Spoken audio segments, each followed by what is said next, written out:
Hey, you see that? It's fucking crazy. I overheard some of that conversation. Oh, I didn't see anything illegal. They've been pulling guns the entire time. Now, don't get me wrong. I wouldn't have wanted anything to get done in there right then and there. But my question is this guy going and writing a report about this afterwards? You know what I'm saying?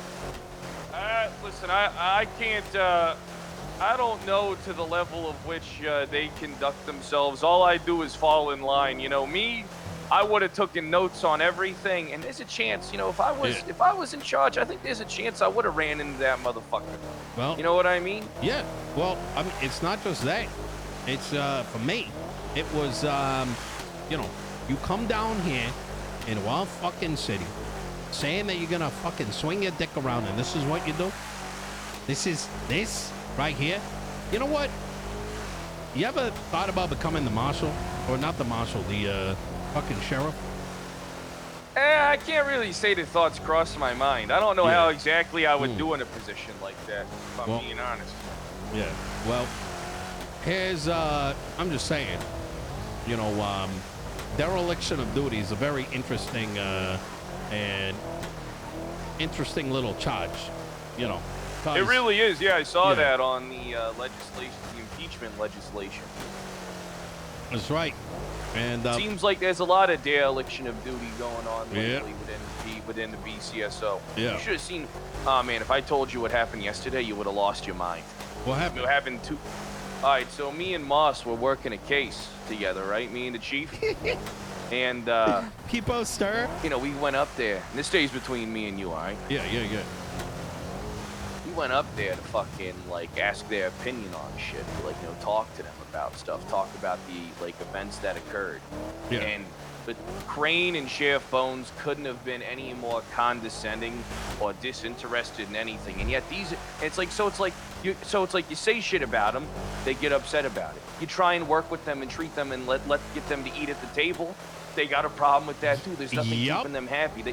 They're in a perpetual state of misery. They want listen, they want to be they want to be the victims. They want to be you know, the ones they want to be hated. You know what I mean? Because they know that in the grand scheme of things they can't do anything wrong. They got the golden girl, you know, the mayor up there, right? They got the golden girl, Andy Jones. They got Bones and, you know, Cassidy and like all that stuff, and it's like, oh, these guys can't do any wrong.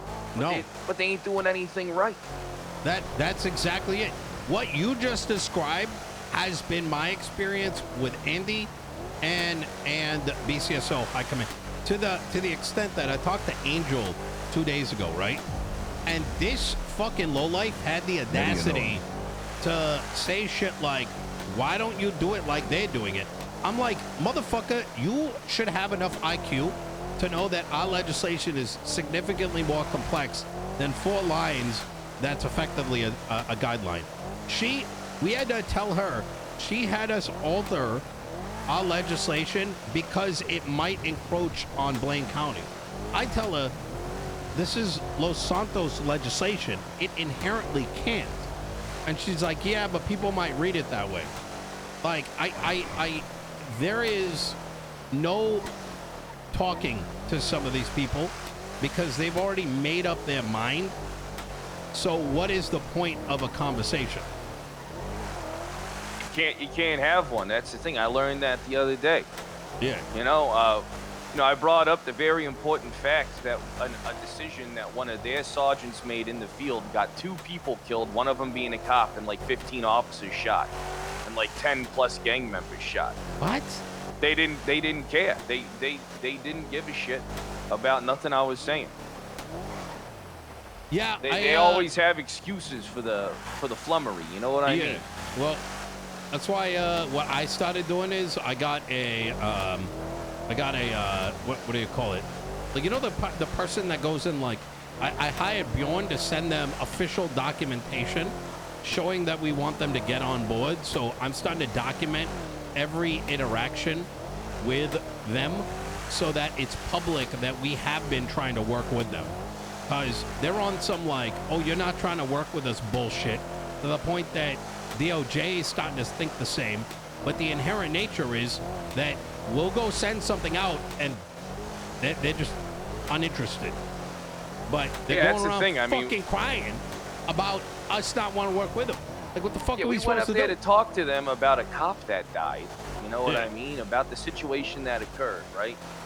And the only response you get is a condescending response from that Lieutenant Crane guy saying, "Hey, why don't you just call a prosecutor?" And it's like, what do you mean? That what we're doing is trying to talk to you about what type of charges we're going to do. And they just keep on repeating, call a prosecutor. And it's like, no, we're here talking to you.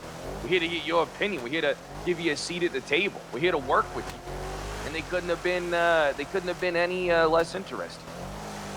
Yeah, well, it's only a matter of time. Give it another month. Shift 2 will be good. And, you know, I think the mask is very quickly falling off. And eventually, well, they're not going to be able to afford their budget. And who knows? Maybe you'll have enough officers that, well, you can start protecting your jurisdiction, as is, you know, legally allowed by you. I actually brought that up yesterday, by the way. You do have rights over scenes. So, yeah, I know it's not a part of your it's in the SOPs, but that's legislation. temporary. You know what I mean?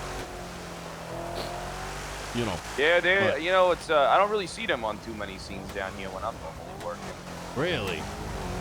Yeah, I mean, for the most part, I mean, normally it's always heavy LSPD presence across all shifts. I mean, even now, I mean, there's only like 5 of them on duty, and there's like, you know, Oh, they're all down there, just fucking jerking each other off.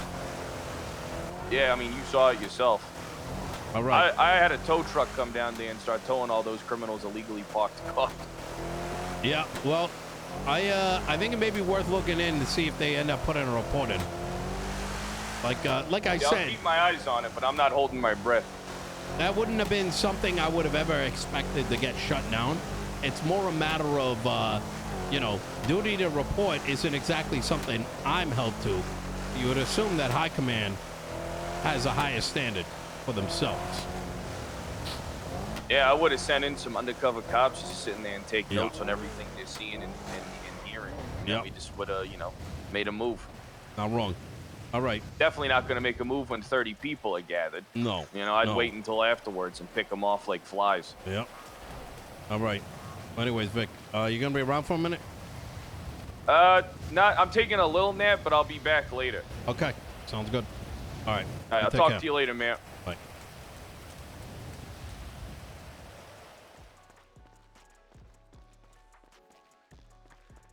Not surprised.